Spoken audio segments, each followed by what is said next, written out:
Hello बच्चों, let's read the question. So the question here is, can the amount of available energy in a given trophic level larger than the available energy in the inferior trophic levels? What does that condition means to the conformation of the energy pyramids?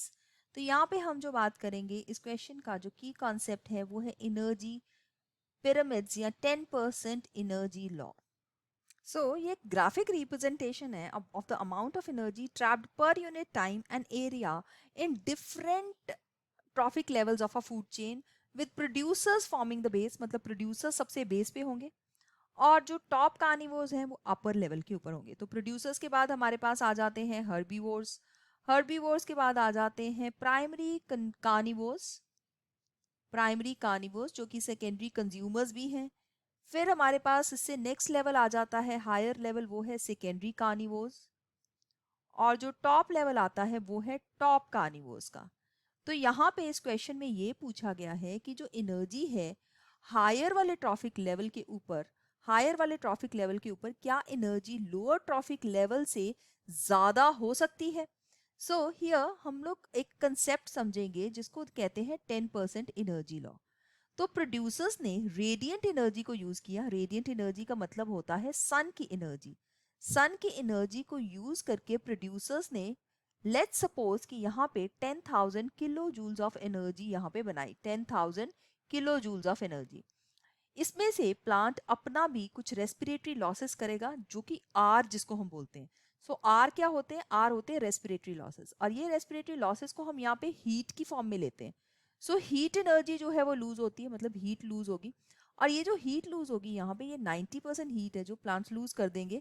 So that means सिर्फ 10% energy जो है, that is जो कि है 1000 kilo joules, ये next level पे पास होगा.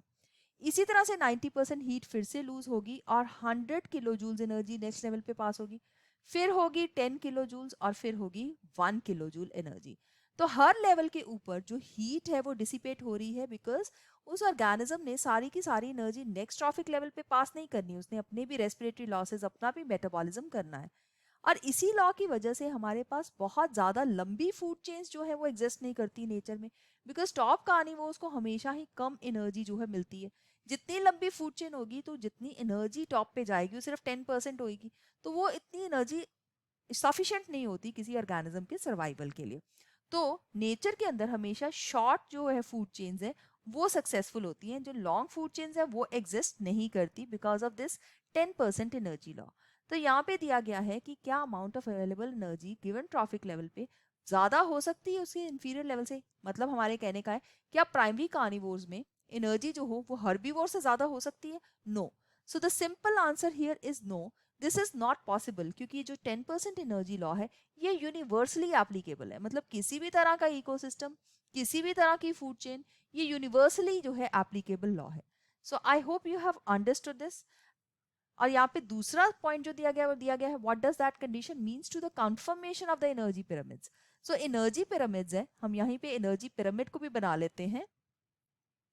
इसी वजह से हम देखते हैं ये एनर्जी पिरामिड हमने बनाया. तो इस एनर्जी पिरामिड में हम बड़ी क्लियरली देख सकते हैं कि हर लेवल के ऊपर ये कम होती जा रही है. तो हमें इसका जो बेस ऑफ द पिरामिड है वो नीचे की तरफ रखना है और जो एपेक्स है या टिप है वो अपर साइड के ऊपर रखनी है. तो इस वजह से ये जो पिरामिड है ये एक अपराइट टाइप का पिरामिड है. ये भी यूनिवर्सली एप्लीकेबल है. एनर्जी का पिरामिड हमेशा ही अपराइट या ट्राइंगुलर शेप का पिरामिड होता है. So this is a type of a triangular pyramid क्योंकि इसकी शेप इस तरह से. So I hope you have understood it well. All the best. Thank you.